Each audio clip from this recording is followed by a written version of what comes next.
Hi అండి. ఈ shot అయితే మాత్రం ఇప్పుడు పెట్టాలా? వద్దా? అనుకుంటూ పెడుతున్న షాట్ అనమాట. ఇది ఎప్పుడో పెట్టాల్సింది. కాకపోతే వేరే వేరే షార్ట్స్ అన్నీ పెట్టడం వల్ల ఇదైతే వెనకబడిపోయింది. అందుకనే దీనికి వాయిస్ కూడా ఇవ్వలేదు చెప్పాలంటే. చాలా రోజుల తర్వాత ఈ షాట్ అయితే పోస్ట్ చేస్తున్నాను. ఒక చిన్న ఎక్స్పీరియన్స్ కూడా మీతో షేర్ చేసుకోవాలనిపించి అంతే. ఈ షాట్లో నేను చూపించబోయేదైతే ఫుడ్ గురించే, అది కూడా బయట ఫుడ్ గురించి. ఇది కూడా ఇప్పుడు ఎందుకు పెడుతున్నానంటే ఎవరికైనా ఈ ఎక్స్పీరియన్స్ అనేది యూజ్ అవుతుందేమో అనే ఉద్దేశంతో మాత్రమే పెడుతున్నాను. ఇదేంటంటే లాస్ట్ టైం మేము ఊరికి వెళ్ళాం కదా, ఊరికి వెళ్ళినప్పుడు మార్నింగ్ ఆఫ్టర్నూన్ లంచ్ అవన్నీ నేను షార్ట్స్ తీసి పెట్టాను.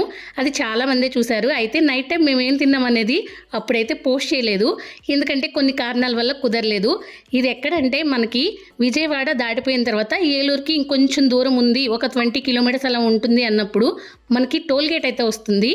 టోల్గేట్ దాటిన తర్వాత ఇక్కడ ఏంటంటే బాగా స్ట్రీట్ ఫుడ్ అనేది చాలా ఫేమస్ అంట. నాకైతే ఇంతకుముందు తెలీదు, మా వాళ్ళు చెప్పిన తర్వాతే తెలిసింది.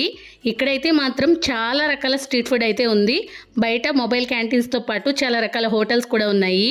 మరీ ఓపెన్ ప్లేస్లో తినడం ఎందుకులే అని చెప్పి మేమైతే ఇక్కడ ఒక హోటల్ అయితే చూస్ చేసుకుని, అది కూడా బయట సిట్టింగ్ ఉన్న దగ్గర అయితే సెటిల్ అయిపోయాం. మేమైతే మధ్యాహ్నం అది కొంచెం హెవీగానే తినబట్టి లైట్గానే టిఫిన్ అనేది ఆర్డర్ చేసుకున్నాం.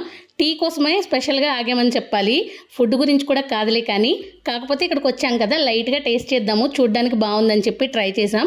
ఒకే ఒక్క ప్లేటు, అది కూడా మిక్సింగ్లో పూరి ఇంకా బోండా కలిపైతే తీసుకున్నాం. నార్మల్ ఫుడ్ తీసుకునే వాళ్ళం, కానీ ఇక్కడికి వచ్చిన తర్వాత కొంచెం టెంప్టింగ్గా అనిపిస్తుంది కాబట్టి అదే తీసుకున్నాం. టిఫిన్ అయితే మాత్రం బాగానే ఉంది, పర్వాలేదు, రీజనబుల్ కాస్ట్ అనే చెప్పాలి.